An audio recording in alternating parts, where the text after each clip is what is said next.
Hello everyone, welcome to my channel. I'm Kelly and today I am going to be doing my early April TBR. For those of you that are unfamiliar with YouTube acronyms, that stands for to be read. And let's get into it. So the first book that I have already started is called Caraval, and it is by Stephanie Garber.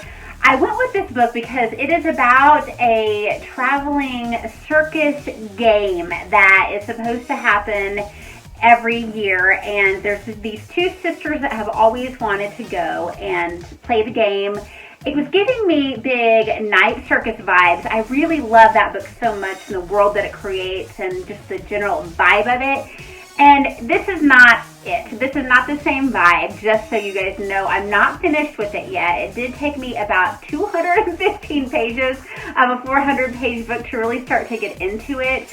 I'm not fond of the character development so far, but I do think it has a fairly good plot and fairly good world building. It's just not what I was hoping for so far. So I will let you know what I think about it once I am done with Caraval. The next TBR, I'm actually really nervous about this. This is The House of Many Ways by Diane Wynne Jones, and it is a sequel to one of my favorite fantasy books of all time, Howl's Moving Castle.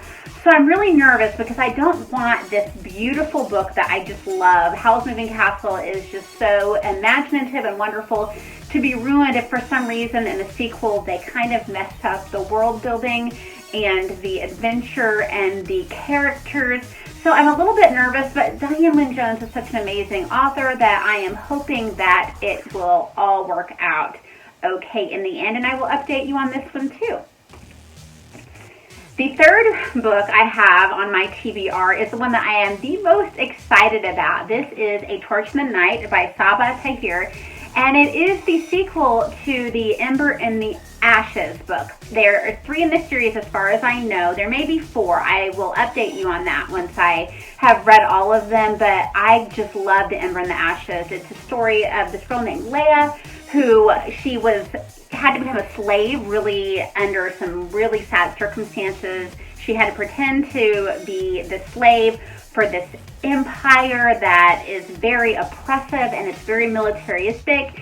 And she has to pretend to be a slave when she was just a normal girl. Her family has died, her brother is in prison, and she's working with the underground. She doesn't know if she can trust them, and also she's kind of developing a little bit of a connection with someone that is the son of a very high-up person in the empire. So I feel like she did a great job of giving us these characters with explaining what was happening as a plot moved pretty quickly. So I am very excited for this book and I cannot wait to get started. All right, my fourth one, I have heard of this book for many years and I have never read it. This is Miss Peregrine's Peregrine's Home for Peculiar Children. I always think it's school, but it's not. It's Home for Peculiar Children. And the author is Ransom Riggs. He is married to another author, Tagir. And it is supposed to be about, these children that have very strange, peculiar things about them. And I believe that this book will also use some interesting pictures of these interesting children to drive the plot and the character development home.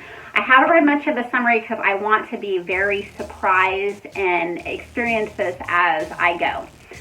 And the last book, the other ones were library books. I actually picked this one up used at Goodwill, and it is one of the young folks shelf of books that the Collier people that do encyclopedias as well. In the olden days when we used to do things like this, have encyclopedias in our house, they came up with like some junior classics, and this is a poetry reading guide for children, and I think I'm going to use this to help homeschool my kids. There's some really old classic poems, like the Pied Piper of Hamilton in it. So I am just very interested to read all of these classic children's poems. Sometimes things like that can be so nostalgic and comforting. So I'm really looking forward to checking all of these out. Thank you so much for joining me on my TBR list, and I hope that in your life you get to read a lot too. Have a great day. If you like the content on this channel, please feel free to like and subscribe and leave comments. I would love to connect with you. Thank you so much and have a great day.